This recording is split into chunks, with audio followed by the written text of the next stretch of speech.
Assalamualaikum warahmatullahi wabarakatuh. Perkenalkan, saya Tia Mikia Lutfia dari kelas 1B D3 Keperawatan. Di sini saya akan mengedukasikan tentang kebutuhan seksual pada remaja. Sebelumnya, apakah sudah tahu apa yang dimaksud kebutuhan seksual pada remaja itu? Belum. Baik, kalau begitu saya jelaskan ya. Masa remaja merupakan peralihan masa kanak-kanak menjadi dewasa yang melibatkan perubahan berbagai aspek seperti biologis dan psikologis. Dalam keadaan demikian, seringkali kecenderungan melakukan pelanggaran norma. Remaja mengalami proses ketidakmampuan dalam menyesuaikan diri dengan lingkungannya, khususnya menyangkut pergaulan. Remaja yang puas dalam usaha membenarkan diri dan mendefinisikan diri sendiri akan merasa bahagia dan mudah menyesuaikan diri dengan lingkungannya. Sebaliknya, dia akan menjadi sangat tidak bahagia atau sengsara apabila semua keinginannya pada masa remajanya tidak terpenuhi sesuai dengan apa yang diinginkan. Akibatnya, remaja tersebut akan sulit untuk mengontrol dirinya dan berimplikasi besar pada penyimpangan sosial yang disebabkan oleh perubahan secara biologis maupun psikologis.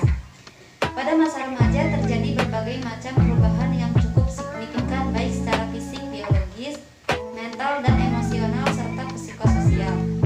Hal tersebut dapat mempengaruhi kehidupan dan perilaku pribadi, lingkungan keluarga maupun masyarakat.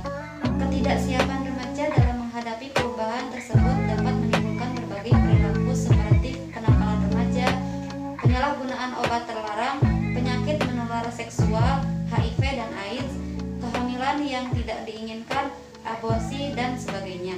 Untuk mencegah semua itu, perlu adanya peran orang tua, pendidikan formal, dan lingkungan tempat bersosialisasi yang diharapkan dapat berpengaruh bagi remaja. Seksualitas menyangkut beberapa hal antara lain dimensi biologis, yaitu berkaitan dengan organ reproduksi, cara merawat kebersihan dan kesehatan. Dimensi psikologis, seksualitas berkaitan dengan identitas peran jenis, perasaan terhadap seksualitas, dan bagaimana menjalankan fungsinya sebagai makhluk seksual. Dimensi sosial berkaitan dengan bagaimana seksualitas muncul dalam relasi antar manusia serta bagaimana lingkungan berpengaruh dalam pembentukan pandangan mengenai seksualitas dan pilihan perilaku seks.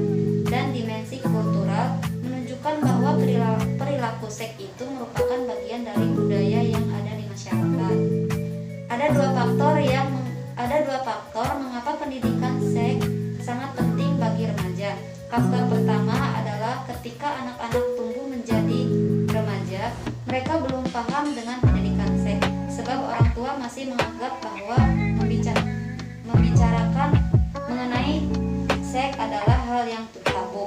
Sehingga dari ketidakpahaman tersebut, para remaja merasa tidak bertanggung jawab dengan seks atau kesehatan anatomi reproduksinya. Dan yang kedua, dari ketidakpahaman remaja tentang seks dan kesehatan anatomi reproduksi, mereka kemudian mencari-cari informasi yang dapat menjawab pertanyaan mereka.